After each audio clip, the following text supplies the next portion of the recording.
नमस्कार study plus morality tutor channel तरफ मु श्री रामकृष्ण साहू आपन को स्वागत जनाई आरंभ करुच्ची आज आउ एक हृदयस्पर्शी कहानी बहुत चित्ताकर्षक कहानी जड़े मालिक एवं तांकर सुरक्षाकर्मी भितर थिबा एक सुंदर कहानी।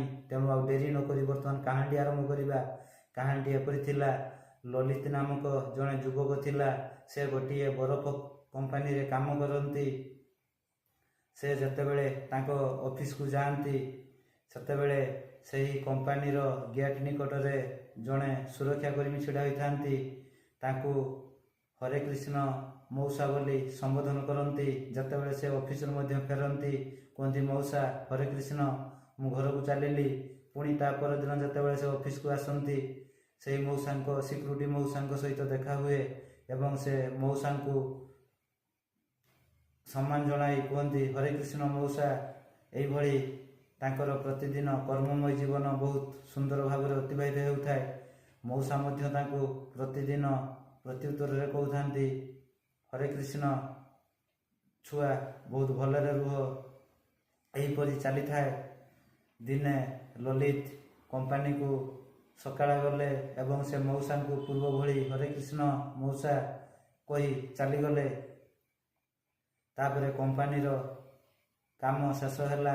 संध्या 5टा समय ललित कंपानी बाहर को चली चली आसुथांती।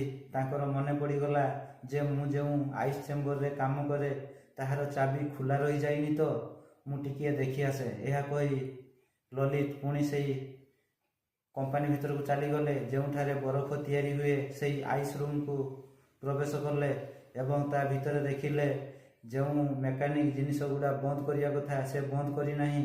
तेणु से गुड़ी को बंद करुथिले।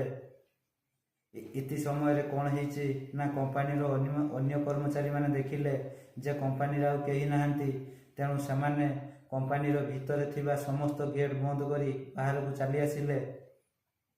जतेबेले ललित आइस रूम भितर काम सारी डोर खोलिबा को चेष्टा करती सेतेबेले डोरटी बाहर पटरू लॉक होता है। ताला अन्य कर्मचारी माने मारी दे थांती। तेणु से बाहर को बाहरी पार न थाए। इतिमध्य ता भितरे आइस एते परिमाण रे बढ़ी जाई थाए जे ललित आउ कथा कहि पार न थाए। जोरे चित्कार करथाए रक्षा कर किए कोमठारे अछ मु एहा भितरे रही जाइछि मटे टिकिए साहाय्य कर। किंतु तांकर कथा केही शुणु न थांती कारण समस्ते पड़ जाती। केवल से सिक्यूरीटी मौसा जनक गेट पाखे छिड़ा होती।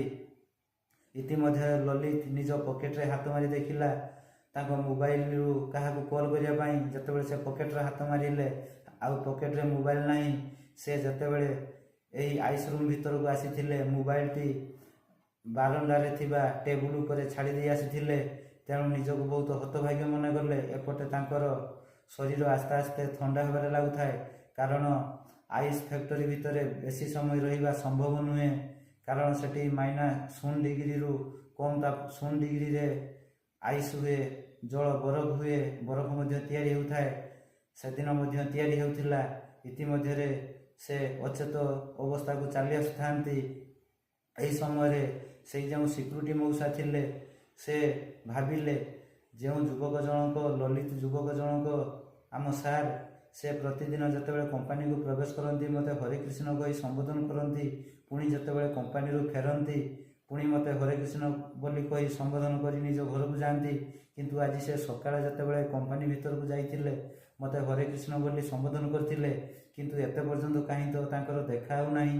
तेणु सी टिकिए बुली बुली कंपानी भीतर प्रवेश कले देखिले से आइस चेम्बर भीतर ठक ठक शब्द होउची। कबाट खोली देखिले से ललित सार ललित युवक जनक जे कि अचेत अवस्था आइस रूम भितर पड़ी थांती तांको सेठारु बहुत कष्ट रे उद्धार कले। जतेबेले तांकर चेता फेरी आसिला सेतेबेले ललित सिक्यूरीटी मौसा को कहिले मौसा तमे मोर डाक शुणी पारिल ना एमिति केमिति हैला जे तमे तो तमर ड्यूटी होउची गेट पाखरे तमे या भीतर को कहीं आसिल।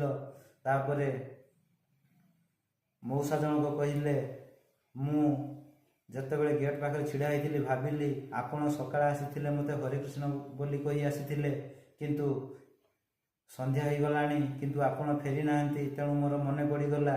ତେଣୁ ମୁଁ ବୁଲି ବୁଲି ଏଠାକୁ ଆସିଥିଲି। ଆପଣଙ୍କର ଚିତ୍କାର ଶୁଣିଲି। ତାପରେ କବାଟ ଖୋଲି ଦେଖିଲି ଆପଣଙ୍କର ଏହି ଅବସ୍ଥା। ତାପରେ ଲଲିତ ସେଇ ମଉସାଙ୍କୁ ବହୁତ ଧନ୍ୟବାଦ ଦେଲେ ଯେ ମଉସା ତୁମକୁ ବହୁତ ଧନ୍ୟବାଦ, ତୁମେ ମୋର ଜୀବନ ରକ୍ଷା କରିଛ। ମଉସା ଜଣଙ୍କ ପ୍ରତ୍ୟୁତ୍ତରରେ କହିଲେ, ନା ନା, ମୁଁ ତୁମର ଜୀବନ ରକ୍ଷା କରିନାହିଁ। ତୁମର ଜୀବନ ରକ୍ଷା କରିଛନ୍ତି ସେହି ଭଗବାନ ଉପରବାଲା, ଯାହାକୁ ଆପଣ ପ୍ରତିଦିନ ଅତି ଶ୍ରଦ୍ଧାରେ ହରେ କୃଷ୍ଣ ବୋଲି କହି ସମ୍ବୋଧନ କରନ୍ତି।